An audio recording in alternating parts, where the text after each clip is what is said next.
अस्सलाम वालेकुम अज़ीज़ तलबा, मैं Sheikh Mohammed Haroon Salahuddin Ayubi memorial Urdu high school and junior college से रहबर ई एकेडमी की जानिब से 10वीं जमात के लिए मैथमेटिक्स पार्ट सेकंड जो कि उर्दू मीडियम और सेमी इंग्लिश मीडियम के लिए है आपकी खिदमत में हाजिर है। चलिए हम सबक नंबर 1 मुतशाबियत शुरू करते हैं। सिमिलरिटी प्रैक्टिस सेट 1.1 से पहले कुछ बेसिक समझते हैं और फिर 1.1 में जाएंगे। अज़ीज़ तलबा, यहाँ पर हमको दो मुसल्लसों के जो रकबे हैं उसमें निस्बत का क्या ताल्लुक़ है, उनके क़ायदे और इत्तेफ़ाक़ से हम उस पर सरसरी मुख्तसर सी नज़र डालेंगे। देखते हैं कि मैंने यहाँ फ़र्ज़ कर लिया हूँ एक मुसल्लस का रकबा A1 लिया हूँ और दूसरे मुसल्लस का रकबा A2 और इस तरह से उनका क़ायदा B1 और H1 और B2 और H2 लिया हूँ। अब यहाँ पे दो मुसल्लस है, इसका मुशाहिदा करते हैं। दोनों मुसल्लस यहाँ पर हैं, हम इनके रकबों की निस्बत लेने जा रहे हैं। तो मैं ये पहला मुसल्लस यहाँ पे लिया हूँ जिसमें इसका क़ायदा मैंने B1 लिया था और इर्तिफ़ा H1 लिया हूँ और दूसरे मुसल्लस का क़ायदा B2 और इर्तिफ़ा H2 लेंगे। इस तरह से दो मुसल्लस रकबों में निस्बत का रिलेशन हम मालूम करने जा रहे हैं कि उनके क़ायदे और इर्तिफ़ा से क्या रिलेशन है, उनके बेस और हाइट से उनका क्या रिलेशन है। तो दो मुसल्लस रकबों की मैंने निस्बत यहाँ लिया हूँ। रकबों की निस्बत एरियाज़ ऑफ टू ट्रायंगल में ले रहा हूँ, निस्बत ले रहा हूँ। तो पहले मुसल्लस के रकबे का ज़ाब्ता लिखा मैंने यहाँ पे, दूसरे मुसल्लस के रकबे का ज़ाब्ता लिखा हूँ। 1/2 कट जाएगा और यहाँ पर पहले मुसल्लस का रकबा और दूसरे मुसल्लस का रकबा, पहले area of first triangle and area of second triangle, उनका रेशियो जो है उनके बेस और हाइट के मल्टीप्लिकेशन में उनकी ज़रब में कायदा और इत्तेफ़ाक़ की ज़रब की निस्बत के बराबर होता है। तो ये पहली खुसूसियात हमको याद रखना है कि A1 अगर उनके बेस और हाइट डिफरेंट है, बेस और हाइट डिफरेंट है, तो उनके रकबों की जो निस्बत होगी, उनके रेशोज़ क्या, एरिया का जो रेशोज़ होगा उनके बेस और हाइट के मल्टीप्लिकेशन के रेशो के बराबर होगा। ठीक है, तो ये यहाँ पर हम पहली खुसूसियात को याद रखेंगे। 1/8 जब हाइट और बेस डिफरेंट रहेंगे तो दोनों का मल्टीप्लिकेशन रहेगा। अब हम देखते हैं कि ये जो शक्ल आपके सामने रेडी है, इस शक्ल में हाइट बिल्कुल एक जैसी लग रही है, दोनों की कॉमन है, दोनों का हाइट H1 और H2 दोनों दो मुसल्लस यहाँ पर है, एक ये मुसल्लस और एक ये मुसल्लस, तो दोनों की हाइट अलग अलग सेम है लेकिन बेस अलग अलग है। तो ऐसी सूरत में इनके रकबों की निस्बत क्या होंगी, इनके एरिया का रेशो क्या होगा। तो A1/H2 ये रेशो लिया मैंने, पहले फार्मूले यहीं पे लिखे हम, इसी तरह से हासिल होगा B1 × H1 B2 × लेकिन बट यहाँ पे H1 और H2 सेम है। देखिए इसमें H1 H2, तो H1 H2 क्या होगा, कट जाएगा, तो क्या बचेगा B1/B2। यानी इससे बात समझ में आ रही कि अगर दो ट्रायंगल में हाइट अगर उनका इर्तिफ़ा अगर कॉमन है या मुश्तरक है या एक जैसा है तो उनके रकबों की जो निस्बत होंगी वो उनके बेस की निस्बत के बराबर होंगी। उनकी बेस यानी उनके एरिया का जो रेशो होगा उनके बेस के रेशो के बराबर होगा। ठीक है, और इसी तरह से हम तीसरी खुसूसियत को समझेंगे। देखिए शक्ल का मुशाहिदा कीजिए, तो इसमें यहाँ पर देखिए बेस है दोनों ट्रायंगल का, ये ट्रायंगल एक ट्रायंगल ये दिख रहा है और दूसरा ट्रायंगल ये नज़र आ रहा है, इसके दोनों का बेस एक जैसा है और हाइट अलग अलग है। ओके, तो ऐसी सूरत में दोनों के रकबों की जो निस्बत होगी, दोनों ट्रायंगल के एरिया का जो रेशो होगा वो हम यहाँ पे देखो B1 B2 वही पहले फार्मूले को हमने लेगा, लेकिन B1 B2 कट जाएगा और किसके मसावी होगा, उनके हाइट के रेशो के मसावी होगा, इक्वल होगा। तो ये तीसरी खुसूसियात है। पहली खुसूसियात याद रखिए, जब कायदा और इर्तिफ़ा अलग अलग रहेगा, जब यहाँ पे हाइट एक जैसी रहेंगी तो उनके रकबों की निस्बत उनके कायदों के निस्बत के मसावी होगी, और जब उनके बेस एक जैसे रहेंगे तो उनके रकबों की जो निस्बत होंगी, एरिया का जो रेशो होगा वो उनकी हाइट के रेशो के इक्वल होगा। ठीक है, तो इस तरह से तीन खुसूसियात याद रखिए, इस बेस से हम इसकी मदद से हम मश्क 1.1 सॉल्व करेंगे। चलिए 1.1 में पहला सवाल देखिए। पहला सवाल मैं यहाँ पे लिखा हूँ, मुसल्लस का कायदा और इत्तेफ़ा दिया गया। देखिए कायदा है, एक मुसल्लस है यहाँ पे जिसका बेस 9 है और उसकी हाइट 5 है, और दूसरा मुसल्लस है जिसका कायदा 10 है और इत्तेफ़ा कितना है, 6 है, हाइट उसकी 6 है। यानी कि यहाँ पे दो ट्रायंगल है, दोनों ट्रायंगल के एरिया की हमको रकबों की निस्बत मालूम करना है, रेशोज़ मालूम करना है, ratios of areas of this triangle. तो यहाँ हमको दोनों ट्रायंगल दिए गए, दो ट्रायंगल का बेस भी अलग है और हाइट भी अलग है। तो ऐसी सूरत में हम क्या करेंगे, बेस भी अलग है तो हमने यहाँ फ़र्ज़ कर लिए, क्योंकि यहाँ नाम नहीं दिया गया मुसल्लस का, इसलिए मैंने मुसल्लस के रकबे डायरेक्ट फ़र्ज़ किया हूँ। एक मुसल्लस का रकबा A1 है और दूसरे का A2 है और उनके कायदे B1 B2 और इर्तिफ़ा H1 H2 बिलतरतीब हम यहाँ लिख लेंगे स्टेटमेंट। ओके, तो चूँकि दोनों मुसल्लस डिफरेंट है, उनके कायदे और इर्तिफ़ा भी डिफरेंट है, इसलिए हम ये फार्मूला इस्तेमाल करेंगे, A1/80 B1 H1 B2 × H2। तो यहाँ पर हम B1 और H1 पहले मुसल्लस के लिए कायदा यानी कि बेस और इर्तिफ़ा यानी कि हाइट, पहले मुसल्लस के लिए बेस एंड हाइट, दूसरे ट्रायंगल के लिए बेस एंड हाइट यहाँ लिख देंगे और मल्टीप्लाई करेंगे, 45 हो गया, 60 हो गया, 60 को 45 और 60 दोनों को 15 के पहाड़े से तकसीम कर देखो, यहाँ पे डिवाइड करते हैं 15 3 जार 45, 15 4 जार 60, 15 दिया 45, 15 चौक 60 कटेगा। यहाँ पे इस तरह से 3/4 जवाब आ गया, यानी यहाँ पे हमारा आंसर कंप्लीट हो गया। देखिए कितना आसान है, अगर हम अब ये पॉइंट्स को याद रखते हैं, कीमत रखेंगे और आसानी से हल कर लेंगे। तो रेशो को इस फॉर्म में लिखिए, रेशो पूछा है, ओके। तो ratios of areas of this triangle इन मुसलसलों के रकबों की निस्बत A1 और रेशो A2 = 3:4 होगी। इसी तरह से सवाल नंबर 2 की तरफ हम जाते हैं। क्वेश्चन नंबर 2 देखिए, यहाँ पे क्वेश्चन नंबर 2 में फिगर का मुशाहिदा करने के लिए कहा गया। यहाँ पे कहा कि इन फिगर दिए गए मुसलस में BC जो है AC पर उम्मूद है, BC जो है AC पर परपेंडिकुलर है, परपेंडिकुलर यानी कि उम्मूद, ओके, परपेंडिकुलर है, उम्मूद है, और AD जो है वो AC पर उम्मूद है, AD। इसका मतलब BC यहाँ पर हाइट है, जो उम्मूद है वो हाइट होता है, और AD दूसरे ट्रायंगल में हाइट है, ठीक है। और BC की वैल्यू दी गई और AD की वैल्यू दी गई, और हमको इन ट्रायंगल के एरिया का रेशो पूछा गया। तो क्या पूछा है, निस्बत पूछी गई।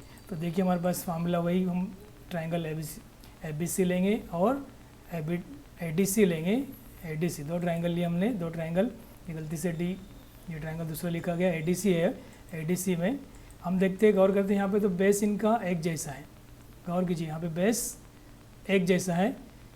अच्छा, ये दो, पहला ट्रायंगल ABC और दूसरा ट्रायंगल जो है वो ADC है, ADC है, ये प्रिंटिंग मिस्टेक हुई है, ADC है, ADC लीजिए इसको। हमें दो ट्रायंगल में अगर बेस अगर एक जैसा होगा तो हम क्या करते हैं, कौन सा फार्मूला इस्तेमाल करेंगे, उनके रकबों की जो निस्बत होंगी उनकी हाइट की निस्बत के बराबर होंगी, तो उनका एरिया का जो रेशो होगा उनकी हाइट के रेशो के बराबर इक्वल होगा। तो 1/A2 H1/, क्योंकि बेस कॉमन है और बेस कट जाएगा, ओके। तो इस तरह से हम यहाँ पे ट्रायंगल ABC लिखे, दूसरा ट्रायंगल हमने लिखे ADC, और ABC का हाइट BC है और ADC की हाइट AD है। याद रखिए ABC की हाइट जो है BC है, यानी कि H1 ABC के लिए। देखिए पहला ट्रायंगल, ये पहला ट्रायंगल है, ये दूसरा ट्रायंगल, ये दूसरे ट्रायंगल का एरिया है, पहले ट्रायंगल का हाइट, पहले ट्रायंगल की हाइट, दूसरे ट्रायंगल की हाइट, दूसरे ट्रायंगल की हाइट AD है यहाँ पर, क्योंकि AD जो उम्मूद होता है ना वो हाइट होता है। याद रखिए ये BC उम्मूद है AC पर, तो BC is perpendicular to AC, तो BC is the height and AC is the base. AD is perpendicular to AC, तो AD इज़ द हाइट, तो AD हाइट है, तो इसकी हाइट BC और इसकी हाइट AD है, ओके। BC की वैल्यू दी गई है 4 और AD की वैल्यू दी गई है 8। 4 को 8 से डिवाइड करेंगे तो कितना हो जाएगा, 4 1 = 4, 4 2 = 8, 4 1 4, 4 2 8, तो 4 1 4 हो गया, जवाब आंसर कंप्लीट हो गया। कितना आसान है, देखिए बहुत ईजी है, थोड़ा सा करेक्शन आप कर लेंगे, ठीक है। आगे अगला क्वेश्चन हम देखते हैं, क्वेश्चन नंबर 1.1 का 3। देखिए क्वेश्चन लिखा मैं, दी गई शक्ल, यहाँ पे शक्ल दी जा रही है, ये शक्ल दी गई हमको, इसका ऑब्जर्वेशन करना है। एडजॉइनिंग फिगर PS दिख रहा है, PS देखो, PS है परपेंडिकुलर टू QR पे बोला, इस पे QR पे PS परपेंडिकुलर यानी कि उम्मूद है। इसका मतलब यहाँ पे PS हाइट है, याद रखिए, मैंने कहा ना पहले आपको, PS जो है वो RQ पर उम्मूद है, ओके। तो जो उम्मूद होता है यहाँ से इधर लेफ्ट साइड से पढ़ेंगे तो PS इज़ द हाइट, और QR क्या है, यहाँ पे बेस हो गया, कायदा हो गया। और इसी तरह से QT जो है ये इर्तिफा माना जाएगा, हाइट है ये भी एक ट्रायंगल की, और PR जो है वो उसका बेस हो गया, ठीक है।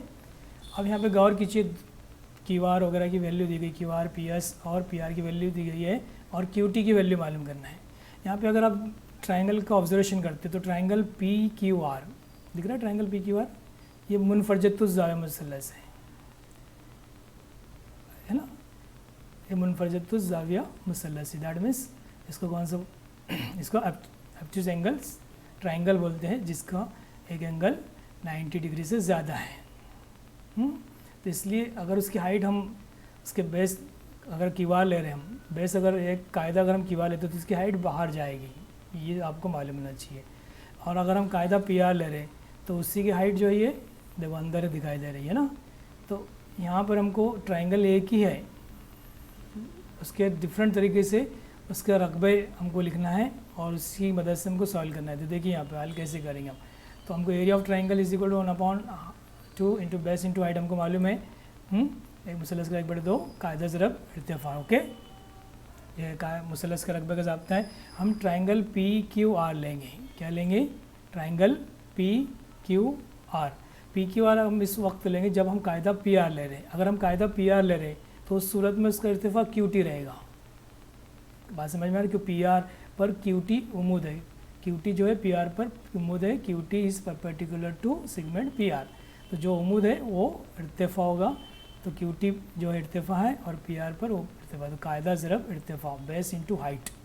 देखिए area of triangle P Q are मैंने लिखा 1/2 है, इसका बेस पी आर मैंने लिया और हाइट यहाँ क्यू टी लिया। ओके, ये किस सूरत में लिया मैंने यहाँ लिख दिया, when base is P R, जब कायदा पी आर रहेगा ना उस सूरत में हम कायदा हमने पी आर लिए और हाइट उसकी क्यू टी लिया। ठीक है, अब वही ट्राइंगल हम ले रहे हैं, ट्राइंगल पी क्यू आर ही लिया मैंने यहाँ पर, उसका ही रकबा लिख रहा हूँ 1/2, लेकिन कायदा मैं उस वक्त क्यू आर ले रहा हूँ। कायदा अगर मैं क्यू आर लूँगा तो उस वक्त उसका इर्तिफा पी एस रहेगा।